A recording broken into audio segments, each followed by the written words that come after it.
Olá pessoal, tudo bem? Aqui é o professor Flávio Mendes e vamos a mais uma aula de Química Analítica Qualitativa, falando sobre equilíbrio químico. Dessa vez vamos falar sobre equilíbrio de complexação. Antes de mais nada, deixe seu like, se inscreva no canal e ative o sininho para novas notificações. Então vamos lá, né? Equilíbrio de complexação. Pessoal, o equilíbrio de complexação ele está relacionado diretamente às estruturas complexas, né? Para nós entendermos um pouquinho e sabermos a importância desse conhecimento, vamos analisar, por exemplo, aqui a estrutura da hemoglobina. A hemoglobina, nós sabemos que ela é responsável pelo transporte gasoso de oxigênio e CO2. Ela leva oxigênio e volta com CO2, certo? Ela faz parte desse processo de trocas gasosas dentro do nosso organismo. Ao analisar, o que nós podemos observar na estrutura da hemoglobina? Uma parte dela, o que tem aqui, ó? O átomo de ferro. Na verdade, o íon ferro aqui, ele está ligado por 4 átomos de nitrogênio. Esta ligação aqui são ligações dativas que o nitrogênio realiza com o ferro, né? Essas ligações são muito importantes para a formação dessa estrutura. Sem a presença do íon ferro aqui, ela não teria esta função de transporte gasoso.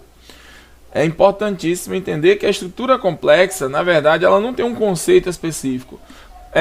Na verdade, essa ideia de complexo veio pelo simples fato da estrutura da substância envolvida nesse processo ser realmente de difícil entendimento. Por isso, foi chamado de complexo, estrutura de complexação. Beleza? Então, ó, é importantíssimo entendermos esse conceito, essas informações sobre complexação, porque ela faz parte do nosso organismo. Toda estrutura viva tem estruturas complexas de suma importância. Certinho? Então, vamos lá, né? Primeiramente, vamos trabalhar com os conceitos envolvidos na estrutura de complexação.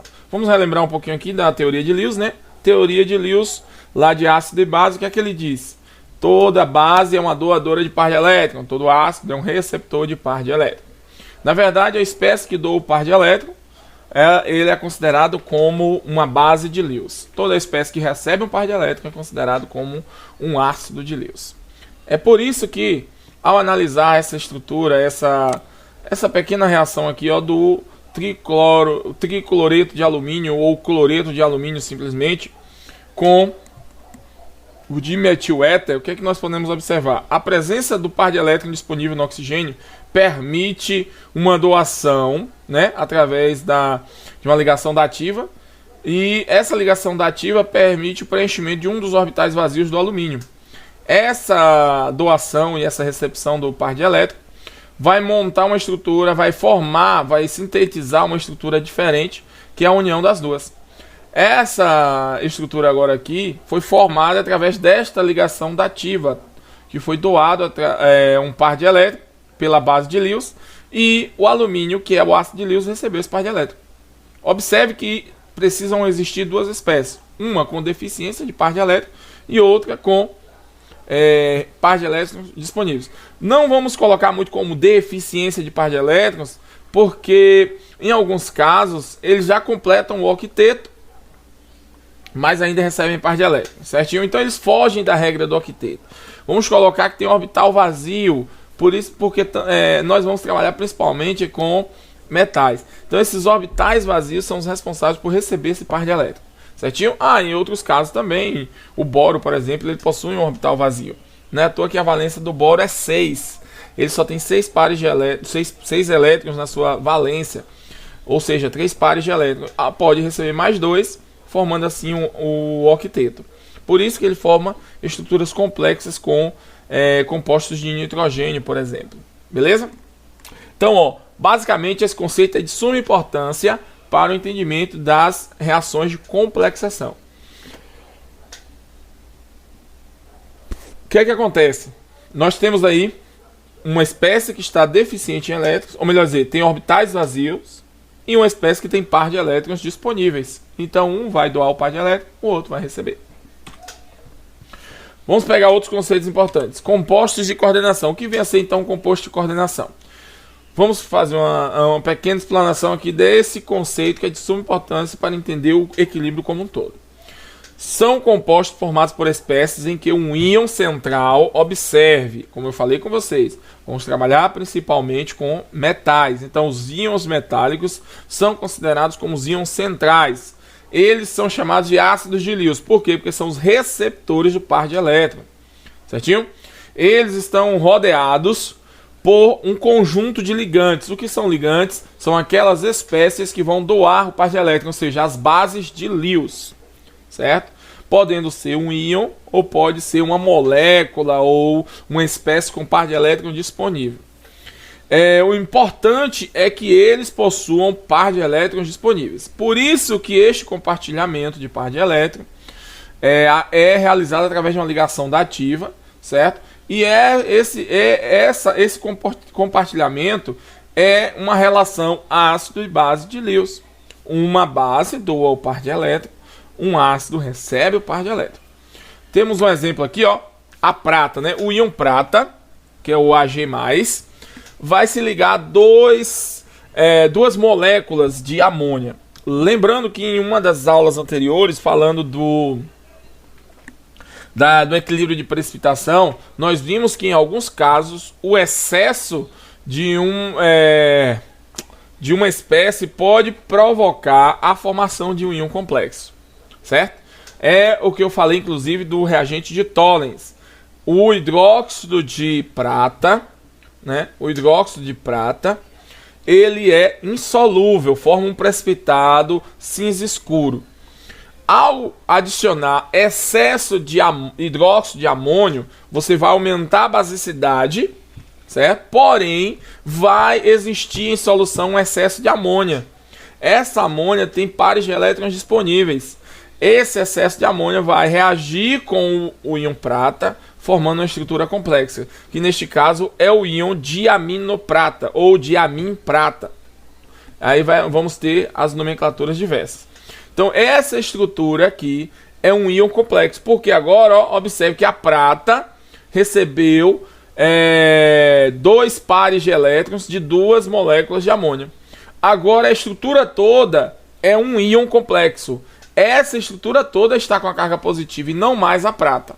Certo? Então, isso é um exemplo de uma estrutura complexa.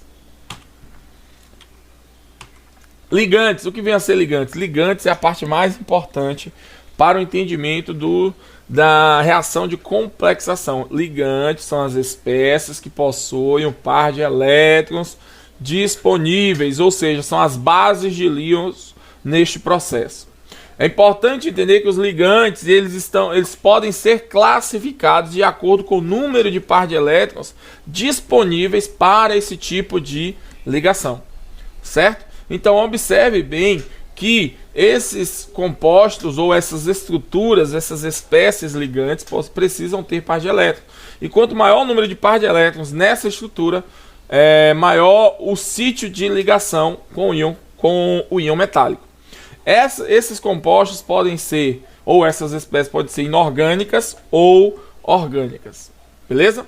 Se caso a espécie ou a estrutura existir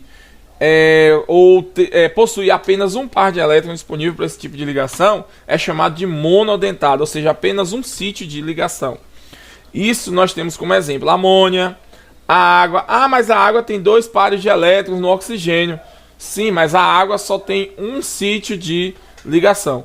Ah, mas por que só um sítio? Porque na estrutura complexa, apenas um par de elétrons pode ser doado por um átomo. Observe que um átomo ele só doa um par de elétrons para a formação do íon complexo. No caso da água, ele só tem um átomo que se liga ao íon metálico. Por isso que ele é chamado de monodentado. O cloro, a mesma coisa. O íon cloreto, na verdade, ele possui 4 pares de elétrons. Porém, somente um átomo com esse elétron disponível. Cianeto, mesma ideia. O nitrogênio tem um par de elétrons ali disponível. Hidroxila também. Então observe que o átomo que vai doar o par de elétron é considerado o sítio reacional ali, o sítio ativo daquele ligante. E somente cada átomo existente na estrutura é o que caracteriza essa quantidade de pares de elétrons disponíveis para se ligar com o íon metálico, certo? Monodentados, só tem um átomo que se liga ao íon metálico. Vamos ver outro exemplo aqui. Se ele for, por exemplo, multidentado. O que vem a ser multidentado significa que na estrutura existe mais de um átomo com par de elétron disponível. Um exemplo, diamino ou dietileno diamino, ou desculpe, etileno diamino, que é o que? É um ligante bidentado. O que vem a ser bidentado? Tem dois átomos com par de elétron disponível para se ligar. Existe um outro composto que é muito utilizado na reação de complexação, que é o EDTA, conhecido como ácido etileno diamino tetracético, também conhecido somente como EDTA. Então esse daí ele é hexadentado. O que vem a ser hexadentado? É, na verdade, uma espécie que possui 6 átomos em sua estrutura capazes de se ligar com o íon metálico. Observe que só esse camarada, só o EDTA, já é capaz de abraçar o íon metálico com 6 átomos. Então ele sozinho já se liga ao íon metálico, formando uma estrutura complexa. Certinho? Aqui no caso, o etileno diamino, ele possui 2 carbonos e 2 grupamentos amina, ou seja, é uma diamina que possui 2 átomos de nitrogênio com par de elétron disponível, certo? E o ácido etileno diamino tetracético, observe, ele possui um átomo de oxigênio aqui na hidroxila, 2, 3, 4 átomos de oxigênio, 2 átomos de nitrogênio. Então observe que ele possui 6. Mas esse outro oxigênio aqui, ele não está disponível para ligação devido à sua estrutura está muito próxima, ou seja, ele está muito próximo do outro oxigênio. Aqui atrai o elétron, então esse oxigênio não está tão disponível. Esse daqui vai estar disponível porque essa reação com EDTA geralmente ocorre em meio básico, então ele vai perder esses hidrogênios, permitindo assim a formação do oxigênio negativo, ou seja, o oxigênio ionizado. Por isso que apenas esse oxigênio tem essa disponibilidade de se ligar com o íon metálico. Beleza? Então ele é um hexadentado. Mas dessa forma que ele está, quase não reage. Por quê? Porque ele está na forma ácida. Então na forma ácida ele não tem muita reação, ou seja, a reação dele é muito lenta para a formação dos íons complexos. Beleza? Então o multidentado possui mais de 2 átomos ou 2 ou mais átomos disponíveis para se ligar ao íon metálico. Uma espécie importante a partir dessa ideia do multidentado é o que nós chamamos de quelato. O que vem a ser o quelato? Ou a gente pode chamar assim de estrutura do quelato. Observe. No caso, o quelato é uma estrutura complexa que é formada a partir de ligantes multidentados. Como assim? Lembra que eu falei do EDTA, né? Falei no instante. O EDTA ele possui 6 átomos, ou seja, ele é hexadentado. Quando o EDTA ele abraça o íon complexo, ele forma o que nós chamamos de quelato. Essa estrutura é muito mais estável. Então são compostos complexos mais estáveis do que as estruturas formadas com agentes ligantes ou com ligantes monodentados. Essas estruturas elas formam compostos complexos mais estáveis devido a essa capacidade de abraçar ou circundar o íon metálico com maior facilidade. Geralmente nós só vamos encontrar esse tipo de espécie ou essa espécie quelato com ligantes multidentados, certinho? Esse efeito quelante é a habilidade dos ligantes multidentados de formar complexos metálicos mais estáveis que os formados por ligantes monodentados similares. Como eu falei, né? Então é só mesmo a leitura do conceito. Observe aqui um exemplo do etileno diamino, né? Que vai se ligar ao cádmio. Observe que aqui eu já tenho o cádmio aquo quer dizer o quê? Ele já está ligado a 6 moléculas de água. Ao ter em sua estrutura agora, ou uma solução, adição de etileno de amino, ele vai substituir a água existente nessa estrutura complexa, formando uma estrutura quelante, ou seja, um quelato, porque o agente quelante etileno de amino, ele é mais interessante para a estrutura complexa, então ele forma um complexo mais estável, por isso que 4 moléculas de água são substituídas facilmente. Olha só, e aqui o metilamina não forma complexos quelatos, forma apenas uma estrutura complexa. Por quê? Porque metilamina não tem a capacidade de formar o quelato, apenas um composto monodentado, né? Essa espécie monodentada substitui também 4 moléculas de água. Mas como é que a gente percebe isso? Observe que a constante de formação da metilamina é de 4 vezes 10 a 9, enquanto que a constante de formação da mesma estrutura, só que utilizando etileno de amino, é de 8 vezes 10 a menos 10 a 9, desculpe, vezes 10 a 9, o dobro do valor, certo? Beleza? Então isso é importante nesta compreensão do que é um quelato. Então existem várias espécies quelantes, que é o caso principalmente dos compostos, apenas os compostos multidentados. Vamos entender agora como é que funciona o íon metálico. O íon metálico, ou átomo central, caracteriza pelo número de coordenação. O que vem a ser número de coordenação é quantos átomos ligados a ele nós vamos encontrar na estrutura complexa. Como assim? Quantos pares de elétrons ele está recebendo dessas espécies, certo? O número de coordenação indica o número de ligantes monodentados que podem formar um complexo estável com um átomo central. Ou seja, se tem monodentado, significa que só tem um átomo ligado. Quanto maior o número de monodentados, maior o número de coordenação. Certinho? Um camarada que estudou isso foi um camarada chamado Werner. Certo? O que é que Werner fez? Ele estudou essa estrutura de complexação, esses compostos de coordenação e postulou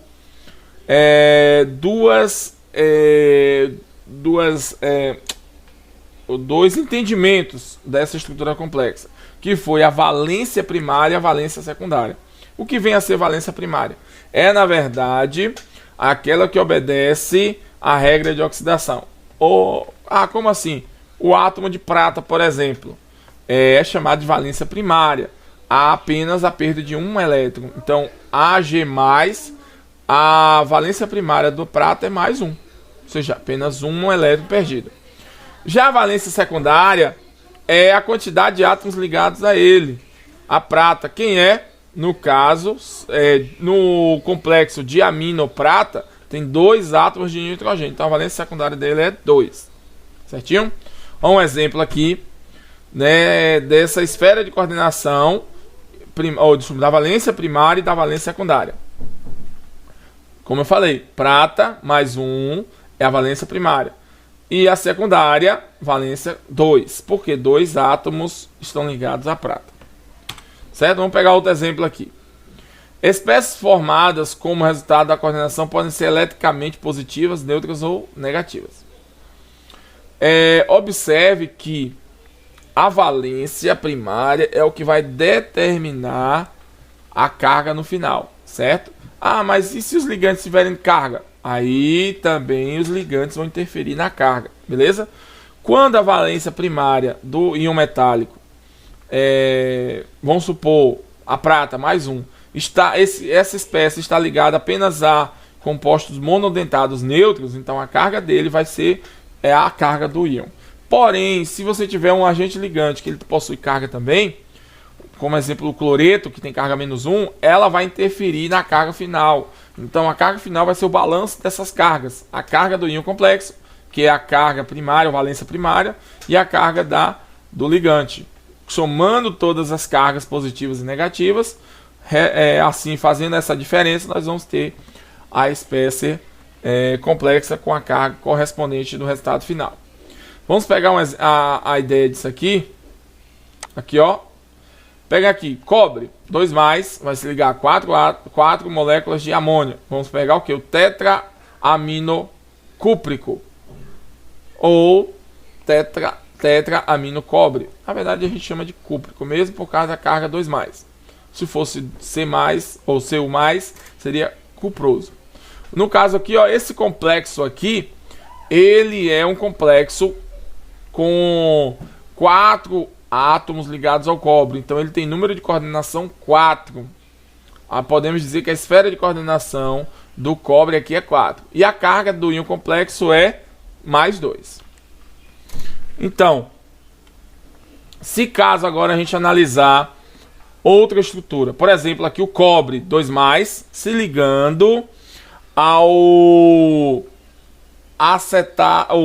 aminoacetato, ou seja, a estrutura onde um dos hidrogênios do acetato foi substituído pelo grupamento amina. O que é que nós vamos ter aqui? Se nós analisarmos essa estrutura, essa espécie, ela está com a carga negativa -1. Quando forma-se o complexo do cobre, o que acontece? A estrutura do íon complexo no final é neutro. Observe que o ligante está fornecendo uma carga negativa e o íon metálico fornecendo uma carga positiva. No balanço geral das cargas, nós vamos ter um íon complexo neutro. Outro exemplo, aqui com o cloreto, na verdade. Cloreto é carga -1, só que são 4. O que vai acontecer? Forma agora um complexo com carga negativa. Então, neste caso, a carga depende do balanço geral. Gente, observe que, ao analisar esse daqui, ó, aminacético ou aminoacético ou acetato ou aminoacetato, o que acontece? Ele possui 2 átomos que vão fornecer par de elétron para o cobre. Ah, mas por que só tem 2 aqui? Justamente por isso. Porque aqui eu tenho 1, 2. Então ele fornece 2 pares de elétrons em cada molécula, em cada espécie. Se eu tenho 2, fornece 4. Então a esfera de coordenação ou o número de coordenação do cobre continua o mesmo. 4, 4, 4. Aqui só tem 2 ligantes, mas tem o mesmo número de coordenação. Beleza? Então nós temos aqui, ó, como entendimento geral do íon complexo, temos o íon central, o ligante, o número de coordenação, que são quantos ligantes está, qual é o número de átomos ligados, e a carga do íon complexo, que é lá no final. Beleza?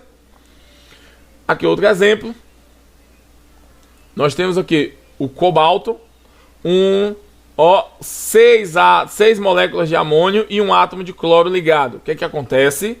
5 e 1, 6. Então a esfera de coordenação do cobalto é 6, ou número de coordenação. Certo? Qual é a carga? 2+. Ah, mas por que 2+? Porque o cobalto tem carga 3+, e o cloro tem carga -1. Então, abatendo, a carga do íon complexo no final é 2+. Então, íon central, CO2, 3+, que é o cobalto 3+, ligante cloro, amônia no caso, né? Número de coordenação e nome monocloro pentamino de cobalto 3. Monocloro, um cloro, pentamin ou mino, são 5 aminas de cobalto 3.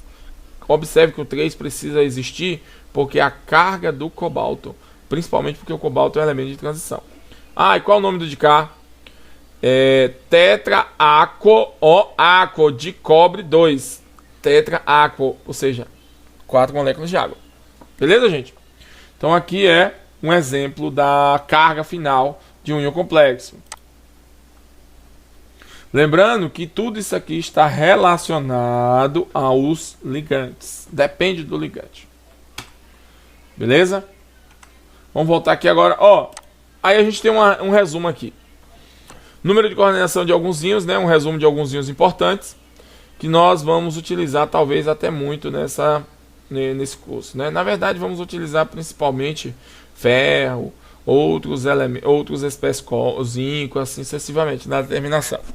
Mas, prata, qual é o número de coordenação da prata? 2. Somente 2 átomos se ligam à prata.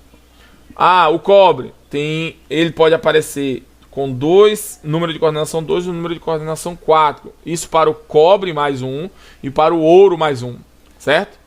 Para o zinco 2+, cádmio 2+, ouro 3+, mercúrio 3+, e platina 2+, nós vamos ter número de coordenação 4. Todos eles só terão número de coordenação 4.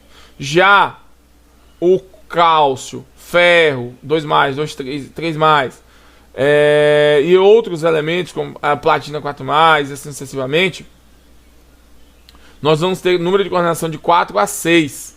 Observe que cada metal aqui possui uma carga diferente.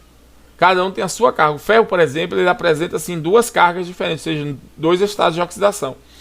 O escândio aqui, carga 3+, a platina mais 4. Então, essa platina mais 4 tem um número de coordenação. Já a platina mais 2 tem outro número de coordenação.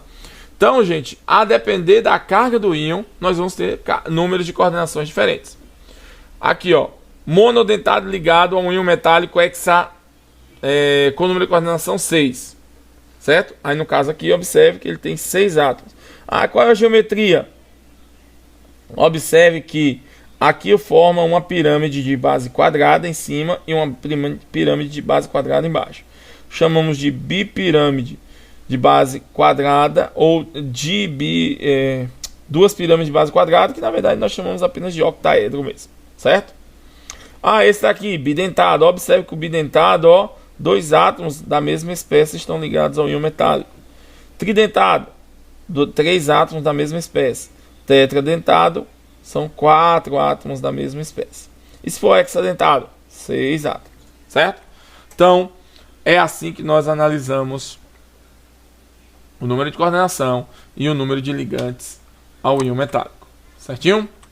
Então vamos lá, né? Então aqui a gente já viu a importância que Werner deu a esse entendimento da valência de primária e valência de coordenação, ou valência secundária, certinho? Então número de coordenação ou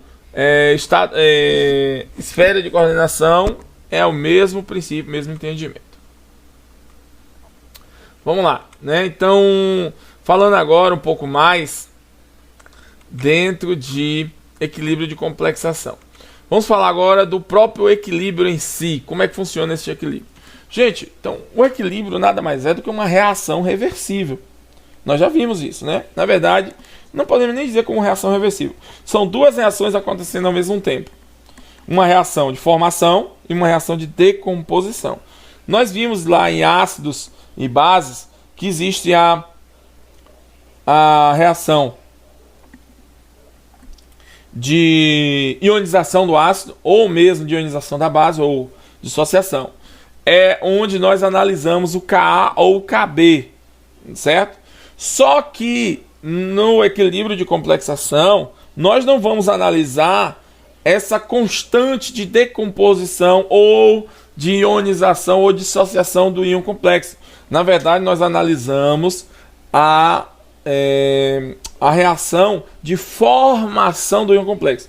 Lembrando que lá Ka, Kb ou Kw é a decomposição ou a quebra dessas moléculas. Já aqui em Kf, nós vamos avaliar o Kf, que é a constante de formação do íon complexo. Por isso que nós vamos observar o Kf geralmente tem valores positivos dos expoentes de 10. Então, 10 a 20, 10 a 9, 10 a 35, 10 a 2 e assim sucessivamente. Por que isso? Porque nós estamos avaliando a constante de formação e não a constante de decomposição ou dissociação. Beleza? Então vamos lá, vamos aqui, vamos pegar a equação geral ou o esboço de todas as equações de equilíbrio que nós vamos avaliar. Vamos pensar com o íon metálico, né? Aqui representado pela letra M, e o agente ligante ou ligante representado pela letra L. Ao se ligar ao M ou ao íon metálico, nós vamos formar agora a estrutura da junção dos dois. que é o complexo. Por isso que nessa reação nós estamos avaliando a formação e não a decomposição. Beleza? Se fosse decomposição, seria o contrário. O íon complexo, ou seja, a estrutura complexa, se decompõe no ligante e no íon metálico. E por que a gente faz isso? Porque a tendência dessas espécies separadas é de formar o íon complexo e não de encontrarmos eles separados em solução. Certinho? Como é um equilíbrio, nós vamos ter uma constante, que nós chamamos de constante de formação. Como vocês podem observar aqui, ó. Nós vamos ter Kf, tá meio... Deixa eu diminuir aqui o zoom. Pronto, para facilitar. Kf, certo? É a constante de formação. Nós temos aqui o produto, que é o complexo, e os reagentes, que são as espécies separadas. Observe que a quantidade de L, ou seja, de ligantes, vai estar elevada, igualzinho a qualquer equilíbrio, certo? O coeficiente do número de ligantes vai vir como expoente aqui, certo? Vamos pegar aqui, ó, uma análise geral do íon, da estrutura complexa. Lembrando que, como é uma estrutura complexa, esse ligante pode ser, como nós já vimos, pode se ligar, na verdade, ou com mais de um ligante, ou o mesmo ligante com apenas dois átomos, certo? Por isso que, como nós já vimos lá nos polipróticos ou polibases, que nós vamos encontrar K1, K2, K3 e assim sucessivamente. Aqui não é diferente. Vamos encontrar constante de formação K1, KF1, KF2, KF3 e KFN, lá várias, até o número máximo de ligantes que estão reagindo com o íon metálico. Por isso aqui nós temos um esboço, ó, reação complexa do equilíbrio, íon metálico mais o ligante formando Ml. Lembrando que essa espécie aqui, ó, já é semelhante a um complexo. Nós vamos ter o que? Ele se ligando ao ligante de novo, temos agora Ml2. Esse daqui vai se ligar mais outro complexo formando Ml3 e assim vai chegar um momento em que nós vamos ter MlN1 menos 1 mais um próximo L formando MlN, que N é o resultado final do número de ligantes, que assim vamos ter a formação do número de coordenação do íon metálico. Lembrando que esse N depende diretamente do número de coordenação do íon metálico, certinho? Então, ó, sempre nós vamos ter esta situação. Então aqui, ó, no primeiro caso, nós temos K1, que é a formação do primeiro ligação, ou a primeira ligação que é gerada com o íon metálico. K2, quando dois ligantes agora estão ligados ao íon metálico.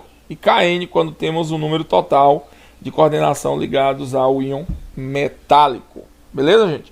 Essas constantes aqui nós chamamos de constantes de estabilidade parcial ou constantes parciais de estabilidade dos íons complexos. Por que parciais? Porque aqui a gente avalia a estabilidade de cada complexo, em cada ligação com o ligante, tendo 1, 2, 3 e assim sucessivamente. Beleza? É importante entender isso aqui, que no final a gente vai usar muito isso, certo? Entendendo assim a constante parcial, nós precisamos analisar a constante de equilíbrio global, porque é ela que é importante para nós, porque ela também vai gerar as espécies que nós precisamos. Vamos pegar aqui um exemplo, né? Quando a gente analisa a constante de equilíbrio global, nós não utilizamos apenas o K1. Nós vamos utilizar como beta, né? Beta, quem é beta? Beta é a constante de equilíbrio global da formação do íon complexo, certo? Formação do íon complexo Ml, primeiro ligante. Nós temos aí o beta 1. Quem é o beta 1? É a constante de equilíbrio global para a ligação com o primeiro ligante. Como só tem um ligante, então no caso este beta 1 é igual ao K1 ou KF1, que é a primeira constante de formação, ou primeira constante parcial, ou constante de estabilidade parcial. Quando analisamos o segundo ligante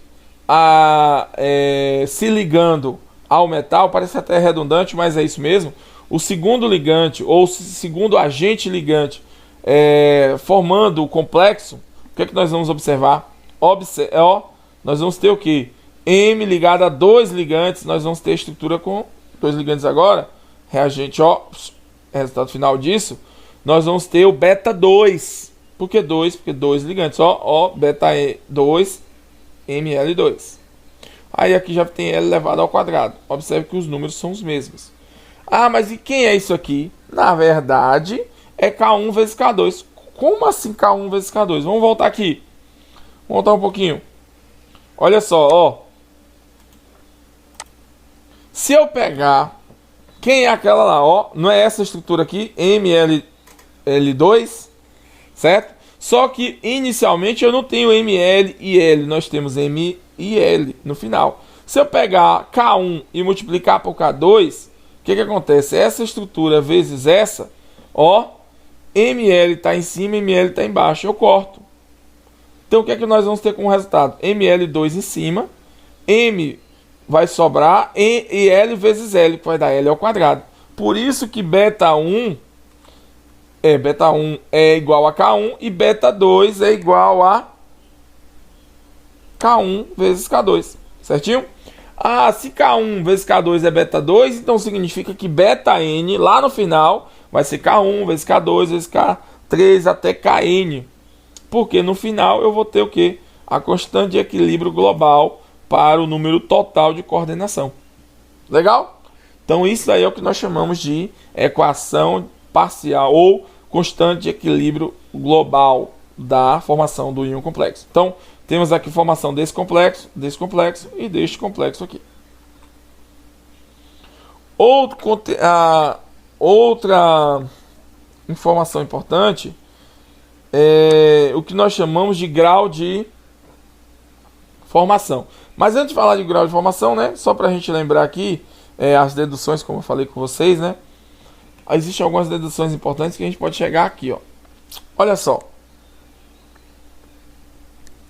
Ao analisar K1 e K2 de uma estrutura complexa, né, K1 aqui, por exemplo, nós temos a formação do primeiro complexo, né, tal estrutura. ML vai ser quem? K1 vezes ML e assim sucessivamente. K2 e tal. O que a gente vai ter aqui agora? Multiplicando, a gente vai cortar, né? Vai ser K1 vezes K2. Então vai ter aqui o beta N, K1. Então KF, constante de formação final, que é o importante para mim, vai ser K1 vezes K2 vezes K3 vezes Kn. Essa constante de formação, certo? Que é a constante de estabilidade do íon complexo.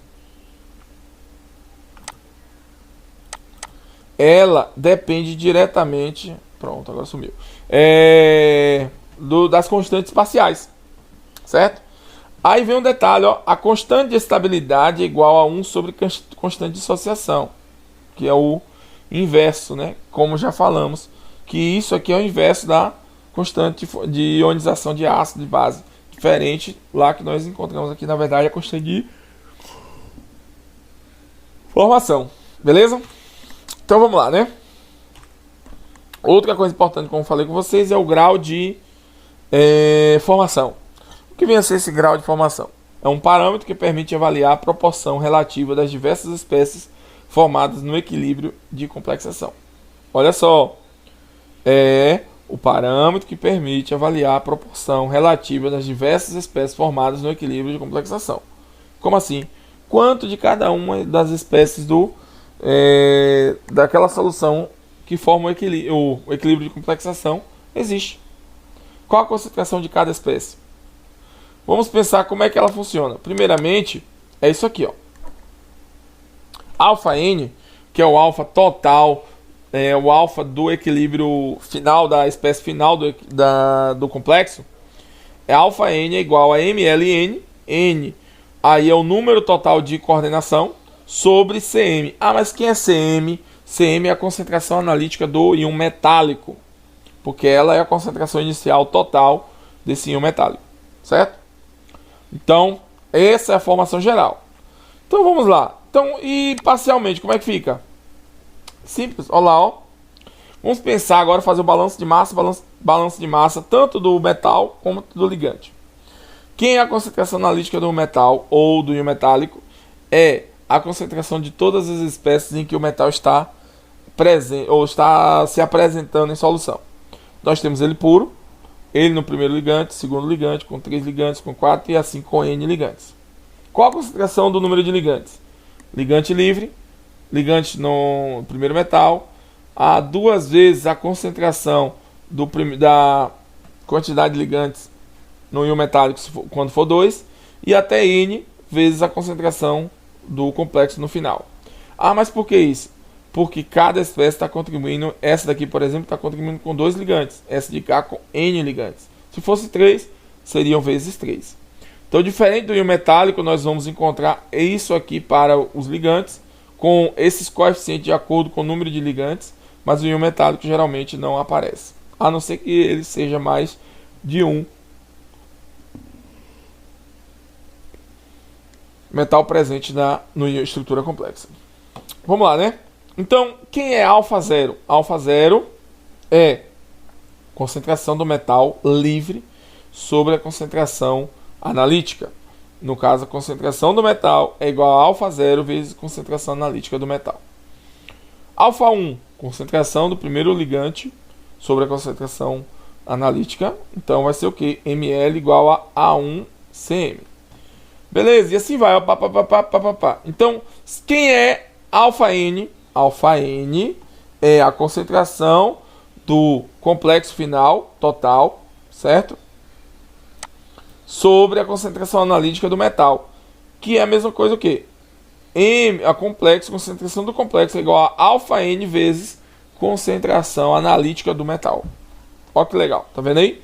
Então observe que aqui que é o interessante para nós, ó, isso aqui nós vamos usar muito. Lógico que alfa 1, alfa 2 a gente também utiliza.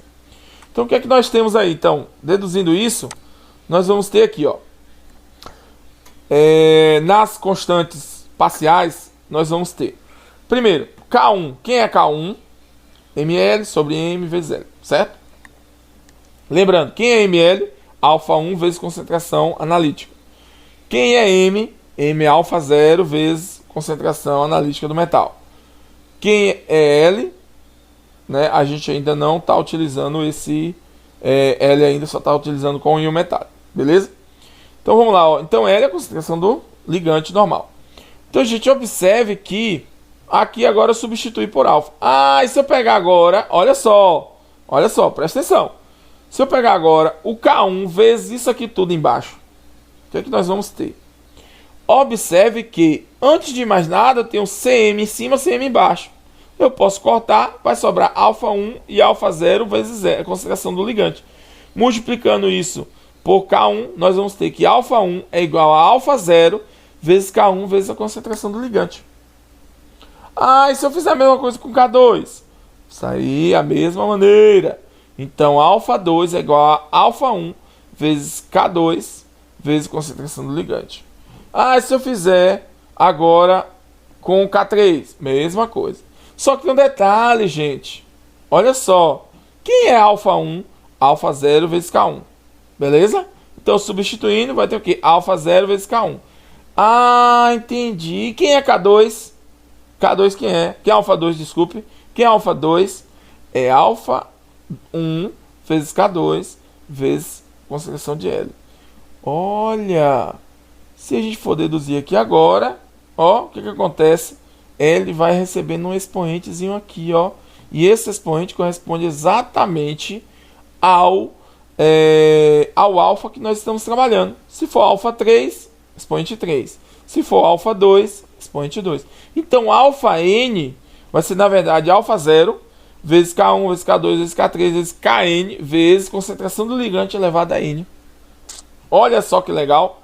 Então, observe que aqui são fórmulas gerais para o cálculo de alfa, que é o grau de formação de cada complexo, certo? Que a gente pode calcular alfa 1, alfa 2, alfa 3, alfa 4 e assim sucessivamente. Tendo o valor de K1, K2, K3 e qualquer um desses, nós conseguimos encontrar alfa 1, alfa 2 e assim sucessivamente. Beleza?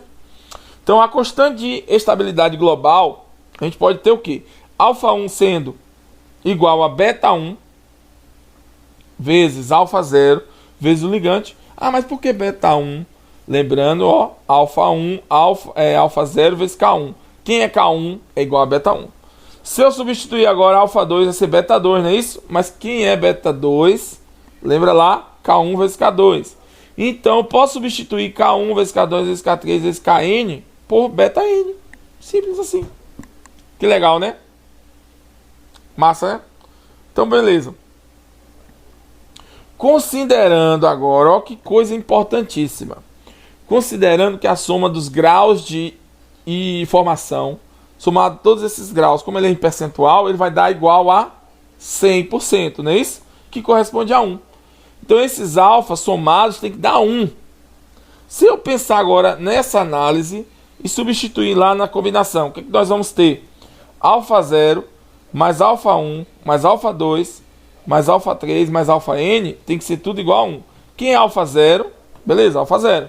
Quem é alfa 1? Alfa 1 é alfa 0 vezes K1 vezes L, concentração de L. Quem é alfa 2? E assim vai. Então a gente pode substituir tudo aí. Se a gente quiser, a gente pode substituir por beta. Então alfa 0 é mais alfa 0 é beta 1, concentração de L, mais alfa 0 beta 2, concentração de L ao quadrado, mais alfa 0 beta 3, concentração de L ao cubo, mais alfa 0 beta n, concentração de L elevado a n igual a 1. Somando isso tudo tem que dar 1. O somatório dos alfa beta vezes L elevado a n vai dar quanto? Igual a 1. Certo, gente? Olha que massa isso aí. É por isso que o pessoal diz que é chato, porque é complexo. Que massa, né? Substituindo aí agora, olha só. O que nós temos aqui? Quem é alfa 0, então? Alfa 0 é, na verdade, ó, colocando alfa 0 em evidência, viu, gente? Ó, coloquei alfa 0 em evidência em tudo lá. O que nós vamos ter? Alfa 0, multiplicando todo mundo. Nós vamos ter 1 mais o restante todo lá. 1 mais, tá vendo aqui, ó? 1 mais o restante todo da galera, certo? É alfa multiplicando, igual a 1, certo? Se eu pego todo mundo que está multiplicando por alfa e passo para lá, vai ficar 1 dividido por esse camarada, certinho? Então, eu tenho aqui alfa 0 é 1 sobre 1 mais L, concentração de L vezes K1, mais L ao quadrado vezes K1, K2, e assim vai. Aí, se eu quiser alfa 1, quem é alfa 1? L vezes K1. Ah, mas por que L vezes K1? Porque o alfa 0K eu já eliminei, agora eu vou converter todo mundo em alfa 1. Ah, se é alfa 2, a mesma ideia, até chegar lá. Beleza? Então essa é a dedução que eu tenho de alfas. Ah, então quem é alfa n? Alfa n é concentração de L elevado a n, K1 vezes K2 vezes Kn, sobre 1 mais L vezes K1, e assim vai toda aquela fórmula geral. Certo? Então essa é a substituição do alfa n. Como calcular alfa n. Então se eu tiver os valores da concentração do ligante, concentração do ligante e as constantes de formação, eu consigo calcular alfa n, que é a alfa da formação do complexo final. Certo, gente? Uma espécie muito utilizada na estrutura de complexação, como eu já falei, é o ácido etileno de aminotetracético. Essa espécie é muito utilizada. Chamamos simplesmente como EDTA. O EDTA, na verdade, é um sistema hexaprótico, ou seja, 6 hidrogênios. Ah, mas por que 6 hidrogênios? Se eu tiver em meio ácido, essa substância vai estar totalmente protonada. Nós vamos ter os 4 oxigênios protonados e os 2 nitrogênios também protonados, né, na forma de ácido. Então nós temos aí hexaprótico, beleza? E o ácido neutro, ele é tetraprótico. Ó, o ácido neutro, ele é tetraprótico, porque os 2 grupamentos aminos não estão protonados, certo? Possuindo então 4 hidrogênios ionizáveis somente.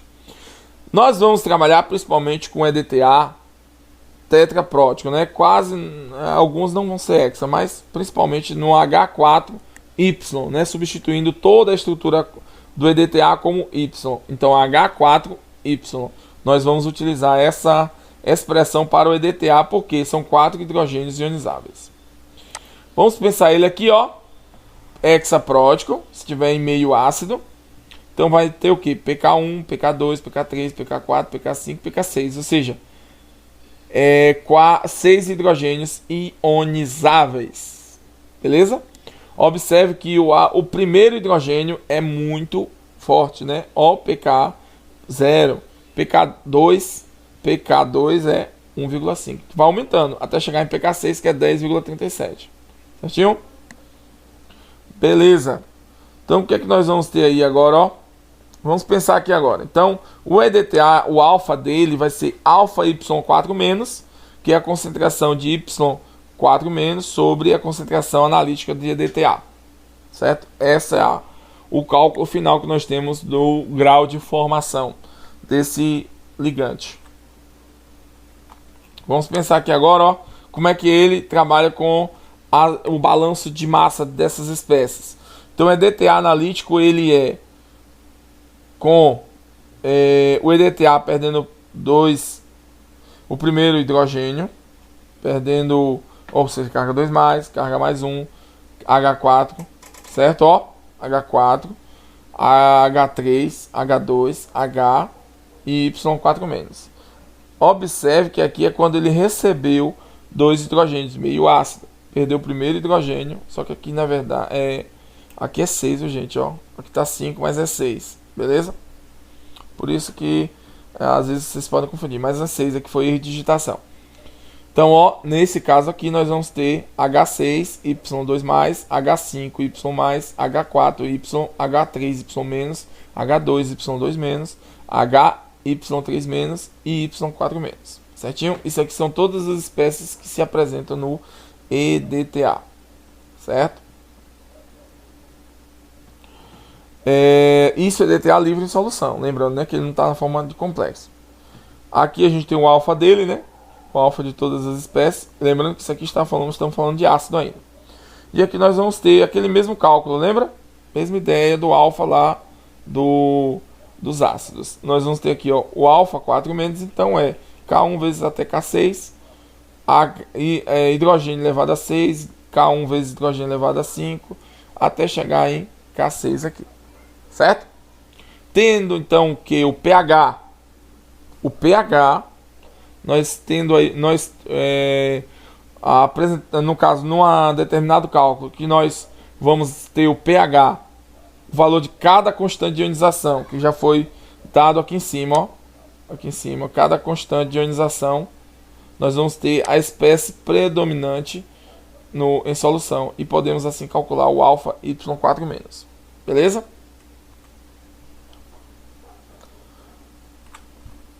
No gráfico, como é que apresenta esse camarada? Ó, tá aqui, ó. Lembra do pH? Falei o quê? Em pH, dando pH a gente sabe todos. Se o pH for 0, ele vai estar na forma de quem? Y4, H4Y, né? Aí vai, ó, o pH vai mudando, nós vamos ter o quê? Concentração de H3Y-, ó, pH, e vai diminuindo uma espécie, aumentando a outra, diminuindo uma espécie, aumentando a outra. Então, o Y4- vai se apresentar principalmente um pH acima de 12. Então, pH acima de 12 é, na verdade, a concentração principal, ou a espécie que vai prevalecer em solução é o Y4-. Certinho? Vamos entender aqui agora, então, ó, o gráfico que indica a fração das formas de EDTA em função do pH do meio é mostrado a seguir. No caso, o gráfico que a gente acabou de verificar aqui. Uma solução de sal solúvel Na2H2Y apresenta o pH em torno de 4,5 e nota-se através da figura que 96,6% do íon H2Y2 permanece nessa forma em solução. Ó, vamos lá, voltar aqui de novo. Y2-, ó, observe aqui, ó, pH 4,5. Olha lá a fração da espécie, ó, em torno de o percentual YH2 2-, percentual bem próximo de quanto? De 100% neste pH. Beleza, gente? Então, ó, 96,6% tá aqui, ó. Constante de formação, então, do EDTA é metal, íon metálico, reagindo com Y4-, formando metal YN-4. N é o número da carga do metal e menos 4 é porque a carga do Y negativo. Lembrando que a espécie que principalmente reage com metal é o Y4-. Certinho? Então a constante de formação no final é o que? É o complexo sobre a concentração do metal, concentração do Y4. Rearrumando aqui agora, se a gente pensar que a concentração de Y4- é alfa vezes EDTA, o que nós vamos ter aqui, ó? Substituindo alfa EDTA, né? Que é o EDTA, a concentração analítica, e a espécie MYN4, que é o complexo, em metal N+. Certo? Pensando aqui agora que um pH fixado por uma solução tampão, então a alfa Y4- é uma constante que pode ser combinada com KF a fim de obter uma constante de formação condicional. Então olha só, isso daqui é uma constante vezes KF, né? Pensando como constante, por causa do pH que a gente vai fixar. Então vamos ter K'F, que é a constante de formação condicional. Então constante de formação condicional é igual a concentração do complexo sobre o íon metálico vezes a concentração analítica de EDTA. Certo? Então esse número aqui é chamado de constante condicional ou constante de formação efetiva do complexo, né? Descreve a formação desse complexo realmente com o íon metálico, certo? E isso depende do valor do pH. Lembrando lá que a constante alfa, lembra que eu falei? Depende do pH. Beleza? Então ó, no final nós vamos ter o que? Íon metálico mais EDTA é igual a complexo que K'F é igual a alfa Y4- vezes KF. Certo? Isso aqui vai depender diretamente do pH. Beleza, gente? Então, pessoal, aqui nós já falamos então sobre o EDTA, né? Que é a espécie mais aplicada ou mais utilizada na estrutura de complexação. Então, toda a teoria que nós precisamos entender sobre estrutura de complexo ou equilíbrio de complexação está resumido nessas informações que a gente acabou de finalizar agora. Então, basicamente, equilíbrio de complexação está relacionado a isso. Beleza, gente? Agora é somente resolução de questões e cálculo. Então, nós encerramos aqui esta aula e finalizamos todo o conteúdo de equilíbrio químico de complexação. Vamos falar apenas agora de equilíbrio de oxirredução. Beleza, gente? Então, ó, curta este vídeo, se inscreva no canal e ative o sininho para novas notificações. Não esqueçam, hein? Conto com vocês. Valeu!